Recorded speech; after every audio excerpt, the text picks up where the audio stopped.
Барлықтарыңызға сәлем, видео рецептер арнасына қош келдіңіздер. Сіздермен бүгін етті бәліш рецептімен бөлісетін боламын. Өте оңай дайындалады және де қамыры жұп-жұмсақ, қатты майлы болмайды. Сіздер де осы рецептпен жасап қараңыздар. Алдымен ыдысымызға өлшеніп алған ұнымызды саламыз. Үстінен айран немесе сметананы салып, үстінен бір шай қасықта сода немесе разрыхлитель саламыз. Және де жарты қасықта тұз салып, сметанамызды араластырып аламыз. Үстінен алдын ала ертіп, кішкене жылтып алған сұйық майымызды немесе маргаринімізді салып, үстінен 2 жұмыртқаны салып, барлығын араластырып, жұмсақ қамыр илеп алатын боламыз.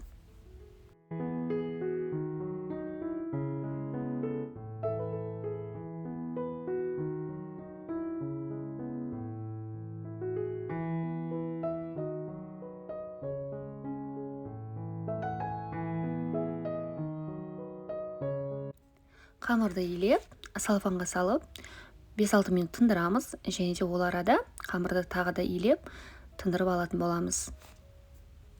Оған дейін ішіндегі салмасын дайындаймыз. Ішіндегі салмасын өздеріңіз қалауларыңызға қарай дайындасаңыздар да болады. Мен мұнда сиыр еті, картошка, және де алдын ала турап алған пиязды, укропты, және де кинзаны осылай майдалап алдым.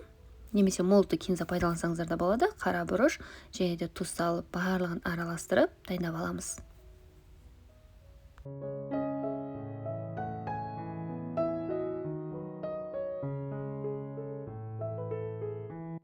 Тынған қамырды салфаннан аламыз және де теңдей етіп 2 бөлікке бөліп аламыз.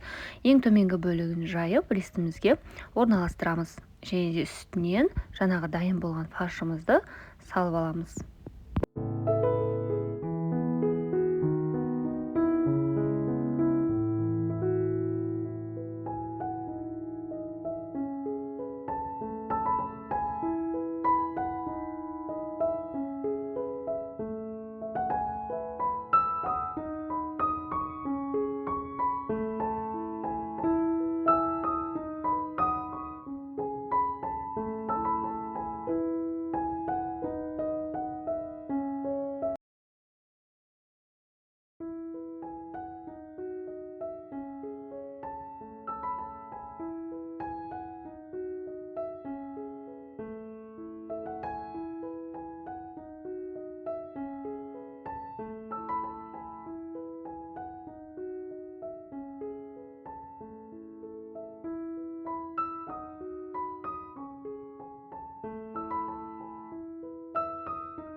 Қамырды осы қалыңдықта жайсаңыздар, тез піседі және де қатты қамыры көп болып, майлы болып тұрмайды.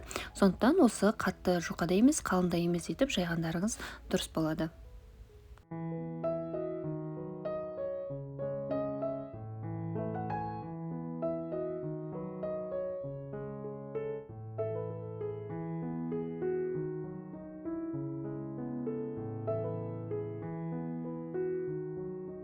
Салмасын осылай барлық жеріне теңдей етіп салып алғаннан кейін, екінші қамырды да жұқалап жайып, үстіне қойып аламыз.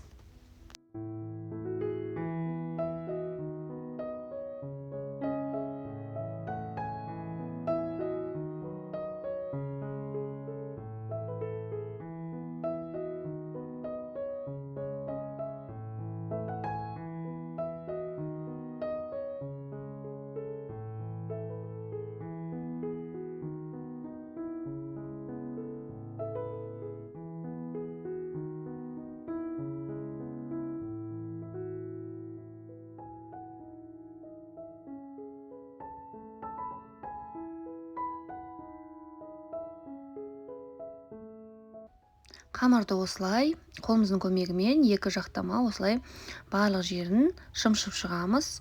Қамырды осылай жауып шығамыз шеткі бөліктерін. Жауып алғаннан кейін осылай қолымыздың көмегімен видеода көрсетілгендей етіп орап шықсаңыздар да болады, немесе бұлай орау қолдарыңыздан келмесе пышақтың көмегімен кесіп шықсаңыздар да болады. Бұл біздің пирогтың әсемдігі, әдемілігі үшін ғана керек болады. Осылай барлық жерін орап алғаннан кейін үстіне бір жұмыртқаны жақсылап араластырып, теңдей етіп барлық жерден жағып шығасыздар, және де пышақтың көмегімен орталарын, шеткі бөліктерін тесіп шығасыздар. Және де әсемдігі үшін үстіне күнжіт сеуіп, алдын ала қызып тұрған пеште 180 градуста пісіріп аласыздар.